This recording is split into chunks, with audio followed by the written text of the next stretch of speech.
Assalamualaikum warahmatullahi wabarakatuh. Alhamdulillahi ala ihsanih wa syukru lahu ala taufiqihi wa amtinanih. Ashhadu an la ilaha illallah wahdahu la syarikalah ta'ziman li sya'nih wa ashhadu anna Muhammadan abduhu wa rasuluh ad-da'i ila ridwanih. Allahumma salli wa sallim wa barik alaihi wa ala alihi wa sahbihi wa ikhwanih, amma ba'du. Allahumma alimna ma yanfa'una, Allahumma anfa'na bima 'allamtana wa zidna ilman ya alim. Allahumma faqihna wa faqih ahlana, Allahumma akhrijna min dhulumatil wahmi wa akrimna binuril fahmi waftah alaina bima'rifatil ilmi wasahil akhlaqana bil hilmi waj'alna mimman yastami'una al-qawla fayattabi'una ahsanah, amin. Ma'asyiral muslimin rahimakumullah, bapak-bapak, ibu-ibu, hadirin jamaah pengajian rutin malam Selasa yang saya hormati, dan semoga selalu di dalam rahmat serta perlindungan Allah Subhanahu wa taala. Alhamdulillah pada malam hari ini Allah memberikan taufik kepada kita semua, memberikan al-afiyah atau kesehatan kepada kita semua, sehingga kita bisa kembali menghadiri kajian rutin kita pada malam hari ini. Semoga hadirnya kita di sini, duduknya kita di sini merupakan sebab turunnya rahmat Allah kepada kita semua, sehingga diampuni dosa-dosa kita, dimudahkan segala urusan kita, dan diperberat timbangan kebaikan kita di akhirat nanti. Allahumma amin.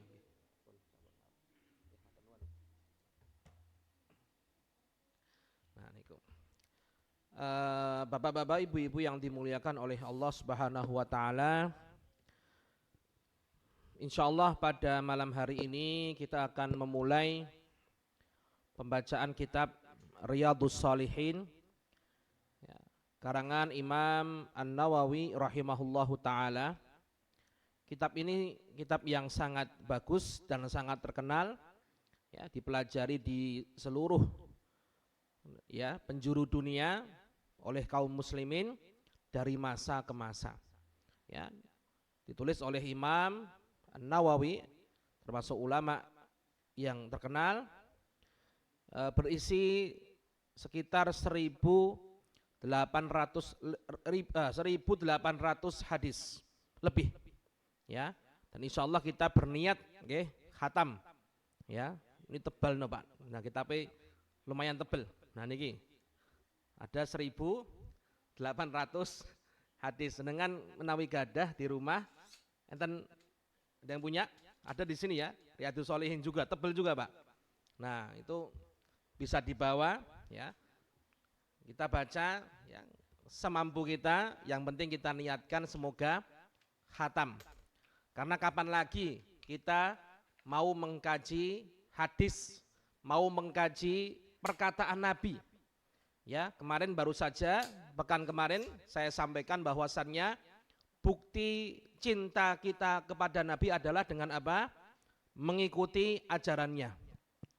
Bagaimana mungkin kita mengikuti ajarannya kalau membaca hadis saja nggak pernah, ya, membaca perkataannya Nabi saja jarang, ya. Padahal namanya cinta, yang namanya cinta itu kan harusnya cinta yang sesungguhnya benar-benar cinta. Misalnya ada seorang laki-laki cinta dengan seorang wanita atau kebalikannya, kan yang namanya dengar suaranya Pak, nelpon kan senang tau. Senang dengar suaranya, ya. Misalnya dengar suaranya, wah senang, rindu, ya. Seperti itu. Ya sama. Kalau memang kita cinta sama Nabi, rindu sama Nabi, harusnya senang ketika kita membaca hadis, harusnya semangat ketika membaca hadis. Karena ini merupakan perkataannya Nabi. Perkataannya Nabi yang disampaikan atau didengar oleh sahabat, kemudian terus disampaikan dari mulut ke mulut sampai ke generasi kita. Maka kita selang-seling ya, fikih kemudian Riyadhus Shalihin, fikih Riyadhus Shalihin, ya, Harapan kita adalah dengan kita mempelajari kitab ini, kita bisa sempurna mengikuti ajaran Nabi Muhammad SAW. Ini merupakan bukti cinta kita kepada beliau SAW, dan semoga dengan kita mengkaji kitab ini, kita kelak mendapatkan syafaat Nabi Muhammad SAW. Allahumma amin. Ini adalah kitab yang berisi sekitar 1.800 lebih hadis, ya, bermacam-macam tema dan bab, ya. Intinya memotivasi kita untuk semangat beribadah, ya. Judulnya adalah Riyadus Sholihin. Riyad ini jamak dari raudhah, artinya adalah taman-taman orang-orang soleh, ya, taman-taman orang-orang soleh, ya. Kalau kita ingat kata taman, Nabi Muhammad SAW dalam hadis sahih riwayat Imam Nasai juga pernah bilang, idza marartum biriyadil jannah farta'u. Kalau kalian lewat di taman-taman surga, maka mampirlah. Farta'u itu artinya mampirlah, duduk di situ. Kata Nabi apa? Kalau kalian lewat taman-taman surga. Kemudian para sahabat bingung, taman-taman surga itu apa? Qalu wa ma riyadul jannah. Apa itu taman-taman surga ya Rasulullah?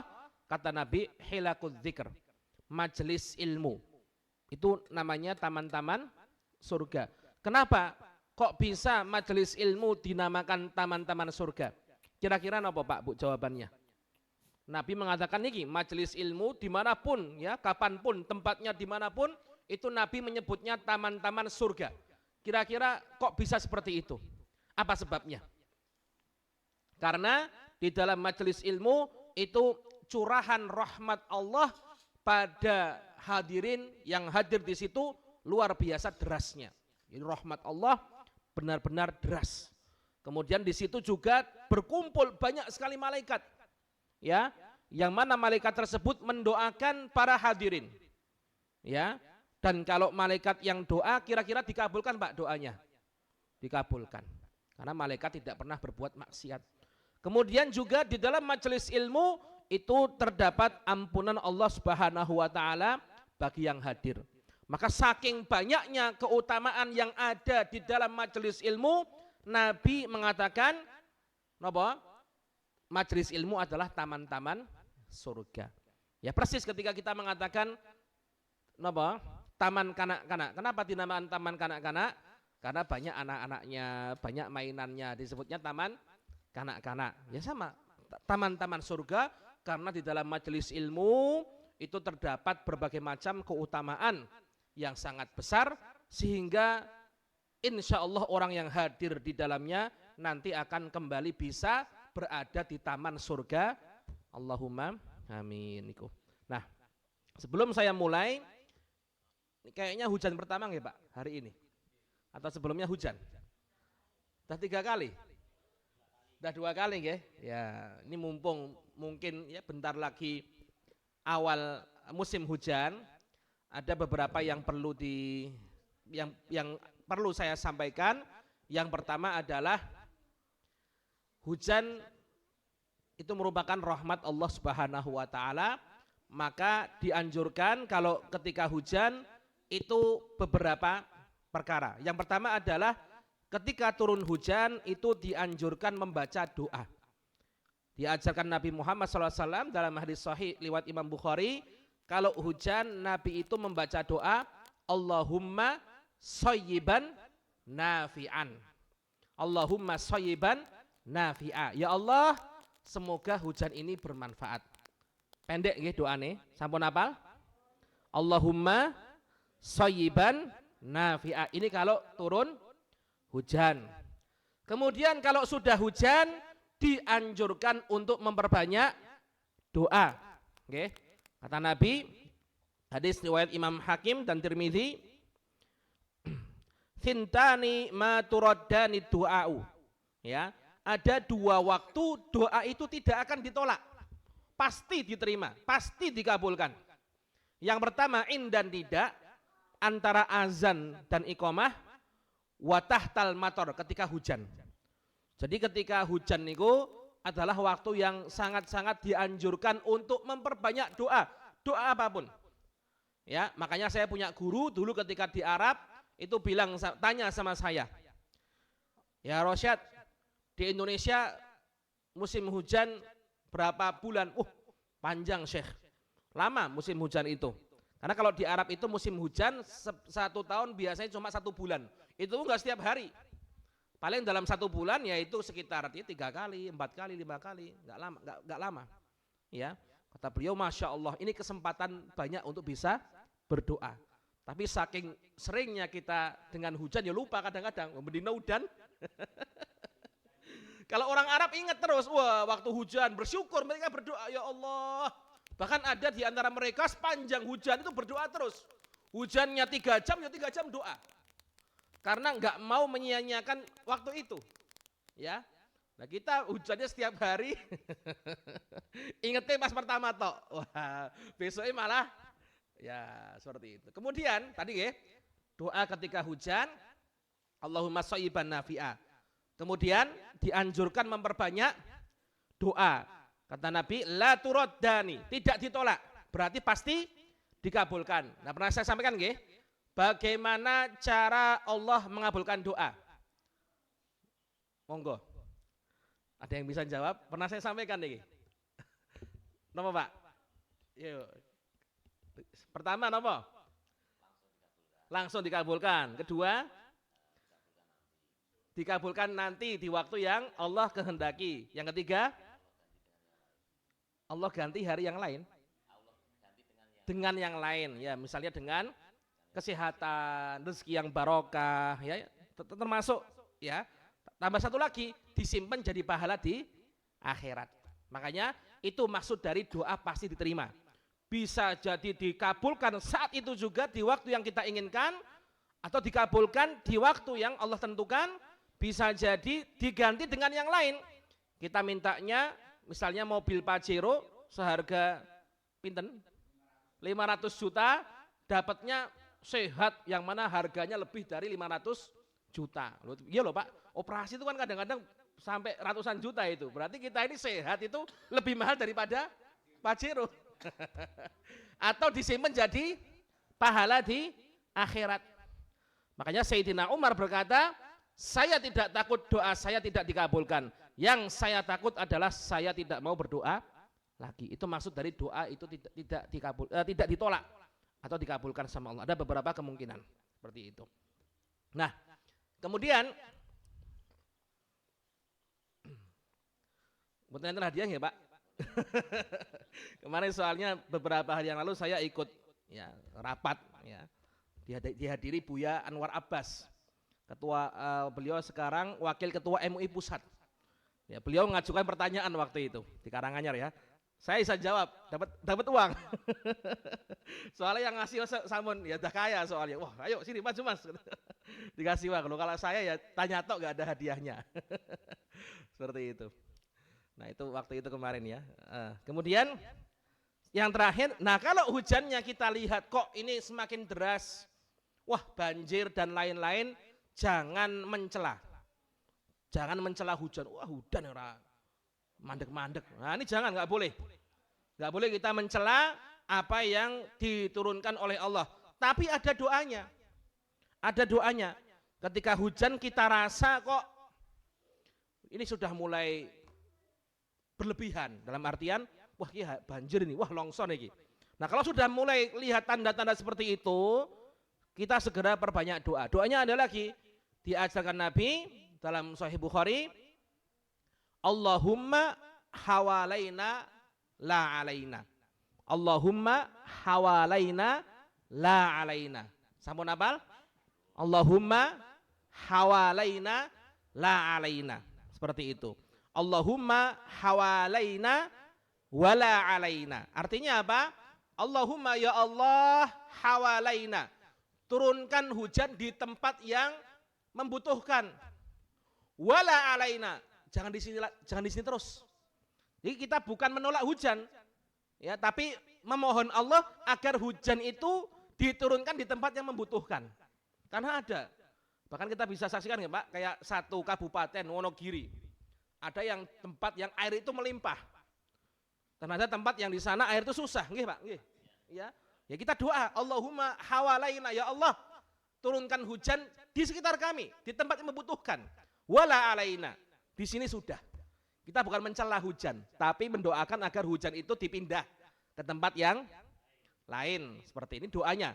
Jangan sampai mencela hujan. Terus kalau hujannya sudah berhenti, ada doanya lagi. Masya Allah. Okay. Ini fikih hujan namanya. Okay. Fikih hujan. Ketika sudah berhenti, kita dianjurkan membaca mutirna bi fadlillahi wa rahmatih. Mutirna bi fadlillahi wa rahmatih. Ya. Allah menurunkan hujan kepada kita dengan karunia-Nya dan rahmatnya. Nah, berarti sudah ada berapa doa? 3. Ya. Allahumma shayyiban nafi'a. Ketika apa ini? Ketika turun hujan. Kemudian Allahumma hawalaina wala alaina. Ketika hujan sangat deras, tidak berhenti-berhenti. Yang terakhir, mutirna bifadlillahi wa rahmatih. Ketika sudah berhenti, mutirna bifadlillahi wa rahmatih. Ini adalah beberapa perkara ya atau permasalahan berkaitan dengan hujan. Kita akan masuk dalam kitab Riyadhus Shalihin. Sebelum saya masuk, monggo kalau ada pertanyaan berkaitan dengan hujan. Tidak ada nggih? Ya. Qala al-musannifu rahimahullahu taala bismillahirrahmanirrahim. Babul ikhlas wa ihdarin niyyah fi jami'il a'mali wal aqwali al-barizati wal khafiyah. Ya, rata-rata kalau para ulama menulis kitab atau buku itu diawali tentang ikhlas. Kenapa? Agar kita ini belajar ikhlas lillahi ta'ala. Karena kalau kita belajar Pak, ngaji, itu ikhlas, benar-benar niatnya karena Allah, itu pahalanya luar biasa. Pernah saya sampaikan, man ghada ilal masjidi, hadis riwayat, ini Ibnu Hibban. Man ghada atau man ghada ilal masjidi, ya, yuridu ayyata'allama khairan au yu'allimahu. Barang siapa pergi ke masjid niatnya ikhlas untuk belajar ilmu agama atau mengajarkannya, ya, kana kal mujahid fi sabilillah, maka pahalanya seperti orang yang berjihad di jalan Allah. Ikhlas niatnya. Dari dalam riwayat yang lain Tabrani mengatakan man ghada ilal masjidi, barang siapa yang berangkat ke masjid, la yuridu, tidak ingin, illa ayyata'allama khairan, kecuali belajar agama, ngaji, belajar kebaikan, au yu'allimahu, atau mengajarkannya, maka apa? Pahalanya seperti kana kal hajj, seperti haji. Niatnya murni karena Allah, pengen sinau agama atau pengen mengajarkan agama, ikhlas karena Allah. Pahalanya seperti jihad, pahalanya seperti haji. Masya Allah, berarti jenengan ini haji seminggu sekali. Kalau enggak ikhlas gimana Pak? Dapat pahala enggak kira-kira? Dapat. Datang ke majelis ilmu, wah aku pengen gorengan lah tak teko. Kira-kira dapat pahala enggak? Kalau pahala tidak dapat, karena tidak ikhlas. Tapi dapat keutamaan enggak? Tetap dapat. Pernah saya sampaikan enggak? Tetap diampuni dosanya sama Allah. Masya Allah. Niki keutamaan majelis ilmu. Datang enggak ikhlas, enggak dapat pahala. Tapi tetap diampuni sama Allah Subhanahu wa ta'ala. Nah niku loh, enggak rugi kita datang ke majelis ilmu niku. Nggih. Karena ini hadis sahih Muslim, ya, ketika ada malaikat yang protes, ya Allah, ya Rabb, inna fihim abdun khatta'un, innama marra fajalasa ma'ahum. Ya Allah, di situ di majelis ilmu tersebut ada satu orang cuma lewat mampir duduk, niatnya bukan cari ilmu. Walahu qad ghafartu, Allah mengatakan, dan dia tetap aku ampuni dosanya. Ini keutamaan datang di majelis ilmu. Tetap diampuni dosanya walaupun tidak ikhlas. Tapi insya Allah kita di sini semuanya adalah mukhlisin atau ikhlas nggih? Ikhlas, seperti itu. Selain mendapatkan ampunan, kita juga mendapatkan pahala yang sangat luar biasa. Maka kata Ibnu Abdul Bar rahimahullah, barang siapa, nanti ada kita bahas insya Allah di pembahasannya. Apa itu ikhlas? Al-ikhlasu huwa ifradullahi subhanahu wa ta'ala bil qasdi Wa huwa ayyuridal abdu bi ta'atihi taqarruba ilallahi duna syai'in akhar. Ikhlas adalah kita beramal hanya mengharap pahala dari Allah, mengharap semakin lebih dekat kepada Allah, mengharap wajahnya Allah, mengharap ridhonya Allah, mengharap surganya Allah. Ini adalah ikhlas, bukan karena yang lain. Lawannya ikhlas namanya riya. Riya itu ibadah agar dilihat orang lain, biar disebut orang soleh misalnya. Datang ke masjid ben aku dicolok wong soleh, wong alim. Rajin sedekah biar disebut dermawan. Ya, ini namanya riya. Seperti itu. Riya ini bisa muhbitun, ya, lil amal min haitsul ajar, bisa menghapuskan pahala. Habis pahalanya gara-gara riya. Ada perkara yang mirip dengan riya, namanya tasyrik. Tasyrik itu adalah niatnya karena Allah, ibadahnya niatnya karena Allah, tetapi kemasukan sedikit motivasi dunia. Contoh ya, misalnya kita puasa Ramadan lillahi ta'ala, karena Allah. Tetapi aku pengen puasa ya gen untuk pahala plus ben sehat, ben kuru ya, diet sekalian diet misalnya. Sekalian ben kuru, sehat dan lain. Ini kan motivasi dunia. Ini tidak menghapus pahala tapi mengurangi nilai pahalanya. Kalau kemasukan motivasi dunia. Contoh lain misalnya sholat duha. Sholat duha hukumnya sunnah. Kalau kita sholat duha murni mengharap pahala dari Allah Subhanahu wa ta'ala, ini pahalanya sempurna. Kalau kita sholat duha karena Allah, kemasukan motivasi dunia, ben napa sugih misalnya. Nah, seperti ini. Ini tidak mengurangi pahala, tidak menghapus pahala, tetapi bisa mengurangi pahala. Ada dalilnya, Rasulullah mengatakan bahwasannya ada orang yang berjihad, berperang, yang satu niatnya murni membela agama Islam. Yang dua, ya niatnya membela agama Islam plus pengen dapat harta rampasan. Kata Nabi, yang kedua pahalanya tidak sempurna, tidak 100. Makanya udah kita beribadah murni karena Allah, dunia pasti ngikut. Ya, kalau kita misalnya saya sampaikan ada hadis, ya, barang siapa yang sholat duha 4 rakaat di awal pagi, maka Allah akan cukupkan rezekinya 1 hari penuh. Itu Allah jamin. Ya udah, kita sholat duha, nggak usah mikir itu. Pokoknya aku sholat duha lillahi ta'ala, pasti Allah akan berikan pahala dan balasan. Otomatis itu. Nggak usah kita niatkan. Ya. Wa may yattaqillaha yaj'al lahu makhraja wa yarzuqhu min haitsu la yahtasib. Barang siapa yang bertakwa kepada Allah, akan kami berikan jalan keluar dari semua permasalahan. Dan akan diberikan rezeki dari jalan yang tidak terduga-duga. Ya udah, ibadah karena Allah murni, tidak usah ada motivasi dunia, insya Allah yang lain ngikut. Ngerti nggih? Namanya tasyrik. Ya, kalau riya itu ibadahnya memang pengen pujian dari orang lain, bukan karena Allah. Ya, kalau tasyrik itu ada motivasi dunia, karena Allah, tetapi ada sedikit motivasi dunia, seperti itu.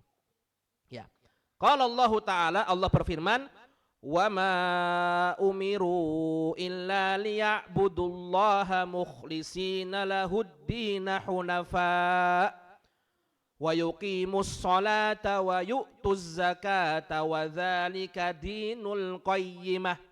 Surat Al-Bayyinah ayat 5. Dan tidaklah Allah menyuruh kecuali supaya mereka menyembah Allah dengan ikhlas, memurnikan ketaatan hanya kepada Allah, hunafa, dalam menjalankan agama yang lurus. Wa yuqimus shalah, dan untuk salat, wa yu'tuz zakah, dan menunaikan zakat, wa dzalika dinul qayyimah, dan itu adalah agama yang lurus. Jadi Allah memerintahkan kita dalam semua ibadah kita untuk ikhlas. Ya, untuk ikhlas. Kemudian Allah berfirman, wa qala ta'ala, la yanalallaha luhumuha wala dima'uha walakin yanaluhu taqwa minkum. Allah tidak menerima darah dan daging, tapi Allah menerima takwa dan keikhlasan kalian. Ini asbabun nuzulnya adalah orang jahiliyah itu kalau korban itu darahnya ditempelkan di rumah-rumah mereka. Niatnya biar semakin diterima sama Allah. Allah menegaskan yang Allah terima itu bukan banyaknya daging dan banyaknya darah. Tetapi yang Allah terima adalah keikhlasan dari kalian. Maka misalnya ada 2 orang. Yang satu korban kambing kurus tapi ikhlas. Udah nyalengi setahun ya entuke semono sing kuru. Tapi ikhlas lillahi taala, ya Allah, mampuku mung semene korbane. Ya sudah nabung, ini saya sisihkan sebagian uang saya, dapatnya cuma yang segini, kurus. Yang satu gemuk. Ya, biar apa? Wah, ben dipuji sama orang-orang. Kira-kira yang besar pahalanya yang mana? Yang ikhlas dan gemuk. Yang kurus, kalau dalam kasus ini yang kurus, nggih. Tapi kalau ada yang ikhlas dan gemuk ya lebih bagus. Allah ini melihat dari keikhlasan kita, ya, bukan dari zahirnya, seperti itu. Kemudian Allah juga berfirman, wa qala ta'ala, qul in tukhfu ma fi sudurikum aw tubduhu ya'lamhullah. Katakanlah, apa yang kamu sembunyikan dalam dada kalian, yaitu kita ibadah apakah karena Allah, apakah karena ini, karena itu, ya, ya'lamhullah, Allah itu tahu. Intinya mungkin kita bisa menyembunyikan niat kita di hadapan manusia, tetapi sungguh Allah itu tahu apa isi hati kita. Maka jangan sampai kita sia-siakan keikhlasan. Ibadah harus karena Allah Subhanahu wa taala. Yang masukkan kita surga siapa, Pak? Allah. Yang memberi kita pahala siapa? Allah. Sudah, ibadah fokus karena Allah, bukan karena yang lain. Ya, bukan karena yang lain. Kalau memang kok kita rajin ibadah, kemudian ada manusia menghormati kita dan lain-lain, itu bonus. Jangan sampai kita ibadah pengen penghargaan dari manusia. Jangan sampai kita ibadah pengen penghormatan dari manusia, enggak. Itu otomatis didapatkan, itu bonus. Ya, jangan sampai fokus kita malah manusia tetapi melupakan Allah Subhanahu wa taala. Kemudian setelah beliau menulis 3 ayat, beliau mengutip satu hadis yang mungkin ini sangat terkenal, wa an amiril mu'minina Abi Hafsin, dari Amirul Mukminin. Amirul Mukminin ini khalifah, ya. Khalifah, julukan bagi khalifah setelah Abu Bakar. Jadi khalifah itu sinten? Setelah Rasulullah, Abu Bakar As-Siddiq, kemudian Umar bin Khattab, kemudian Utsman bin Affan, kemudian Ali bin Abi Thalib. Ini khulafaur rasyidin 4. Ya. Setelah Nabi meninggal, kepala negaranya adalah Abu Bakar, kemudian Umar, kemudian Utsman, kemudian Ali. Abu Hafs itu julukannya Umar bin Khattab. Artinya adalah bapaknya singa. Karena Umar ini tegasnya luar biasa. Tegas, keras terhadap kezaliman, tetapi beliau sangat lemah lembut terhadap orang yang teraniaya, terzalimi. Ya, beliau itu tegas sekali. Kalau malam itu, Pak, Umar bin Khattab itu dalam hadis, malam itu keliling kota Madinah bawa cambuk. Keliling. Kalau ada kezaliman, siap tak cambuk. Itu Umar bin Khattab. Ya, suatu saat ada cerita nih dalam riwayat, beliau bertemu dengan seorang pemuda yang bawa khomer atau minuman keras. Ketemu sama Umar, waduh, entek ya aku. Akhirnya dah ketemu, dah depan itu. Beliau dalam hati bertaubat, Pak, benar-benar takut sama Allah. Ya Allah, aku bertaubat kepadamu, aku nyesel, benar-benar menyesal minum khamar. Sekarang saya bertaubat kepadamu, saya tidak akan mengulangi lagi. Kemudian Umar dah curiga, ini bengi-bengi apa ini, kok metu-metu nggawa gentong ini. Dilihat, dicek, ternyata berubah menjadi madu. Wah, ini iya berubah jadi madu. Ini Allah balikkan karena dia taubatnya serius. Taubatnya memang awalnya karena takut sama Umar, tapi kemudian ikhlas taubatnya. Itu betul, makanya ibadah itu memang awalnya mungkin terpaksa, Pak. Dipaksa karena ancaman, karena hukuman, tapi lama-lama ikhlas insya Allah. Tadi kayak pemuda tadi, awalnya takut ketemu Umar, waduh ini ketemu Umar ini. Ya kan? Tapi akhirnya beliau takut, taubatnya sungguh-sungguh. Akhirnya apa? Akhirnya khomernya dirubah Allah menjadi madu. Enggak jadi dicambuk sama Umar. Itu Sayyidina Umar. Disebutnya Abu Hafs, bapaknya singa. Ya, karena memang saking tegasnya luar biasa. Seperti itu.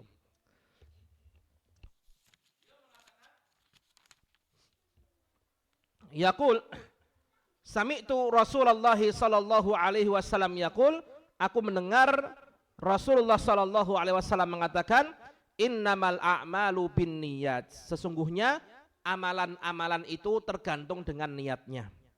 Jadi semua amal itu tergantung dengan niatnya. Wa innama likulli imri'im ma nawa. Dan sesungguhnya setiap orang akan mendapatkan sesuai yang dia niatkan. Ya. Misal ada orang tadi dia ada nanti contohnya, faman kanat hijratuhu ilallahi wa rasulih.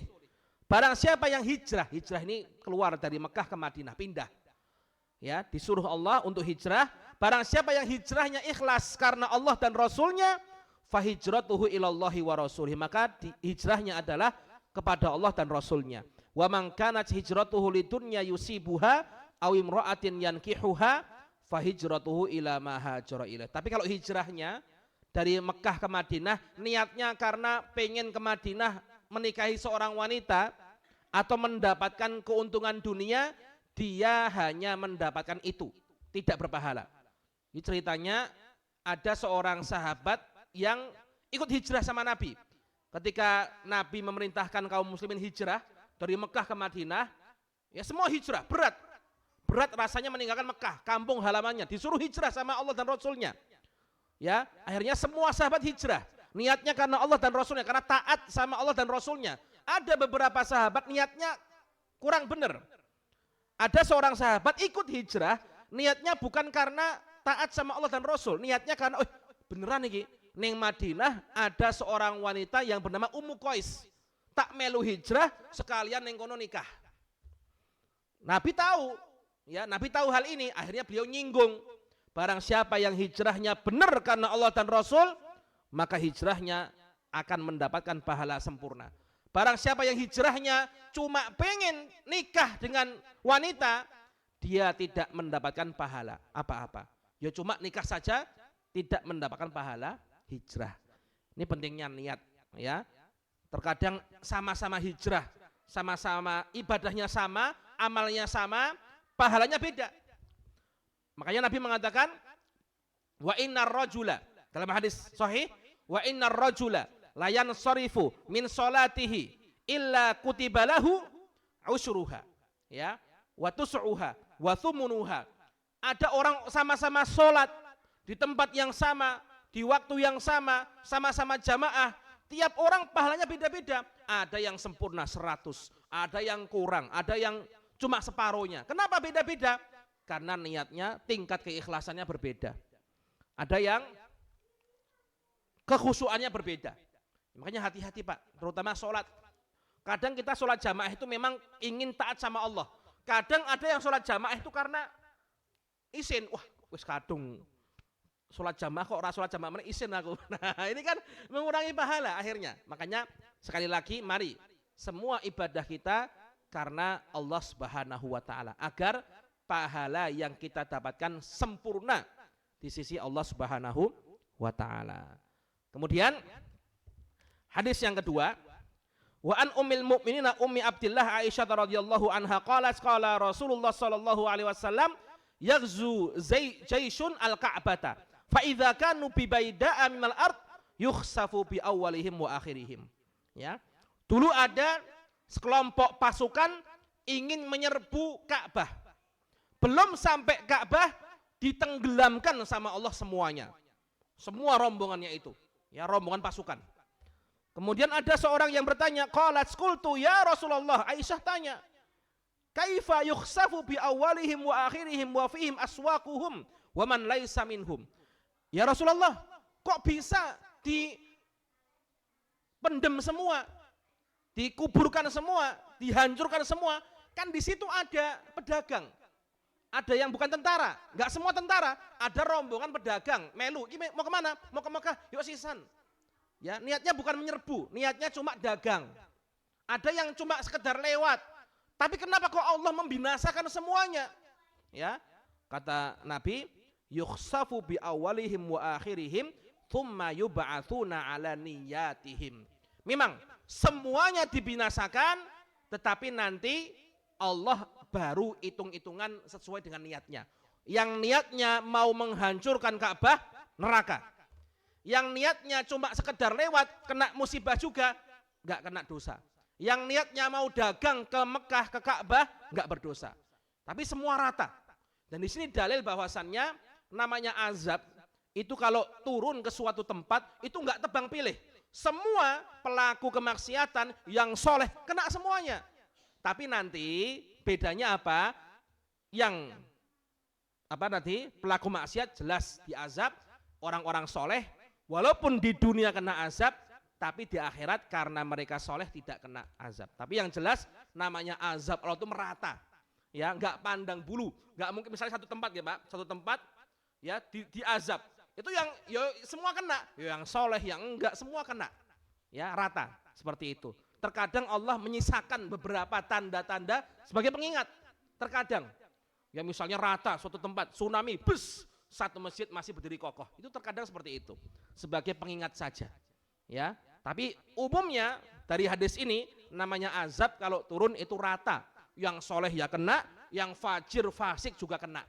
Tergantung niatnya masing-masing. Tergantung nanti bagaimana amalannya masing-masing. Nah ini 2 hadis saja pada hari ini tentang pentingnya niat yang benar. Karena Allah Subhanahu wa ta'ala. Masih ada 1800 sekian hadis lagi. Mboten napa-napa nggih. Nggih. Monggo Pak Bu ada pertanyaan tentang ikhlas atau di luar materi enggak ada masalah tentang sholat dan lain-lain. Monggo. Nggih. Ya.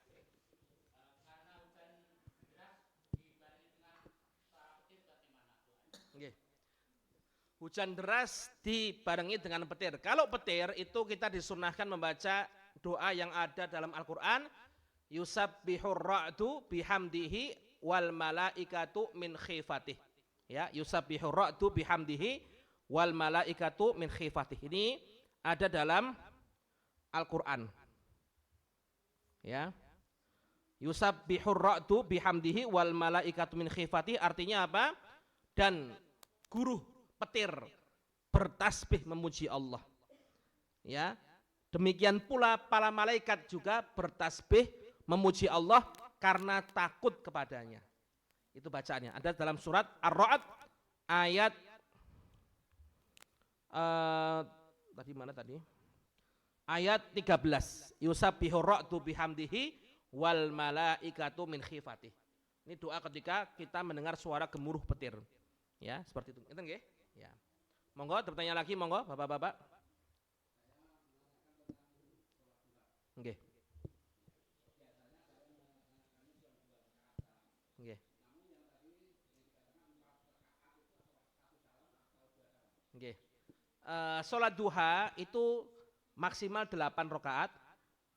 Boleh langsung 8 sekali salam boleh. Tapi tetap yang paling bagus adalah 2 salam. Ya. Karena Nabi mengatakan sholatul lail wan nahar masna. Sholat itu bagusnya 2-2. Jadi 2 rakaat salam, 2 rakaat salam. Ini yang paling bagus. Minimal 2, ya maksimal 8. 2 seumur hidup itu lebih bagus daripada 8 pas rezekinya seret. Karena ada seperti itu Pak. Wah, pas rezekinya seret, sholat 2 8 rakaat. Pas lancar, rata sholat 2 meneh. Ini kurang tepat. Mending 2 ajak 2 terus lebih bagus daripada langsung 8. Cuma ketika ada keadaan atau kondisi tertentu. Karena Rasul mengatakan ahabul a'mal ilallahi adwamuha. Amalan yang paling dicintai Allah adalah amalan yang ajak. Wa in qalla, walaupun sedikit. Ngaji sehari cuma setengah halaman, tapi setiap hari lebih bagus daripada khataman sebulan sekali tok. Sebulan sekali, apa? Setahun sekali. Mendingan ngaji sehari cuma 1 ayat atau 2 ayat. Tapi selamanya sampai kita meninggal. 1 hari tiap cuma 2 ayat, 3. Tapi istiqomah. Itu lebih bagus daripada langsung ngebut tapi cuma setahun sekali. Nah ini, tapi ya semuanya bagus, semuanya bagus. Ya ngaji setahun sekali ya bagus, nggak salah. Cuma kita perbandingannya lebih bagus mana? Ya, Ramadan tadarusan khatam, tapi Ramadan tok, ya di luar Ramadan ditutup Al-Qur'annya. Atau setiap hari ngaji cuma 1 ayat 2 ayat, ya, 1 ayat tutup, lebih bagus yang kedua. Yang pertama bagus daripada nggak ngaji, ya toh, daripada nggak sama sekali, karena ada yang Ramadan nggak tadarusan ya ada, ya. Dua-duanya bagus, cuma yang lebih baik adalah yang kedua, yaitu ngaji sedikit-sedikit tapi istiqomah tapi ajek. Ngeten nggih? Wallahu a'lam. Monggo Pak, bertanya lagi? Nggih. Tentang ikhlas tadi Pak ya. Nggih. Kan kita kan apa mendapatkan pahala sesuai dengan apa yang kita niatkan. Cuma kalau ada satu kasus orang itu tidak beramal itu dengan alasan tidak ikhlas. Ya. Aku gak nyumbang, aku ora ikhlas kok misalnya gitu. Ya. Itu gimana Pak? Ya. Beramal karena tidak beramal karena takut tidak ikhlas itu juga sebuah kesalahan. Ya, ada athar dari Ali bin Abi Thalib, tidak beramal karena takut riya itu adalah riya. Jadi kita nggak mau aku wegah ngogen dikira riya aku. Nah itu riya itu namanya. Udah kayak tadi ya Pak, beramal tuh paksa dulu aja nggak ada masalah kayak tadi. Ya, kayak tadi ya ketika ada seorang pemuda ketemu Umar, ya udah taubat tuh paksa dulu, taubat. Beramal itu paksa dulu, ya. Ada perkataan dari Imam Al-Ghazali, beliau mengatakan, dulu saya ketika belajar ilmu agama, ketika nyantri, awalnya nggak ikhlas. Karena pernah saya sampaikan Pak, dulu zaman Khalifah Abbasiyah, Umayyah, namanya santri itu luar biasa sugih, seperti artis. Muazin itu gajinya setahun 250 juta rupiah. Muazin tok niku. Guru TPA 500. Ya. Pengajar masjid 750 juta per tahun. Mufti, ya ketua MUI lah 1 miliar. Itu makanya orang tuh banyak mondok nyantri niatnya wah sekian sugih. Nah Imam Ghazali termasuk awalnya nyantri itu pengennya seperti itu. Tapi lama-lama beliau mengatakan dulu awal saya belajar nggak ikhlas. Tapi lama-lama saya ikhlas. Ikhlas itu dipaksa dulu aja. Wis ibadah dulu. Ya, nanti lama-lama ikhlas sendiri. Karena kita capek kalau nggak ikhlas itu. Capek-capek ibadah mosok karena manusia. Ya, padahal manusia nggak bisa ngasih kita pahala, nggak bisa ngasih apa-apa. Surga milik Allah. Makanya dipaksa dulu. Wallahu a'lam. Sampun? Tidak ada lagi nggih? Monggo Pak, terakhir nggih.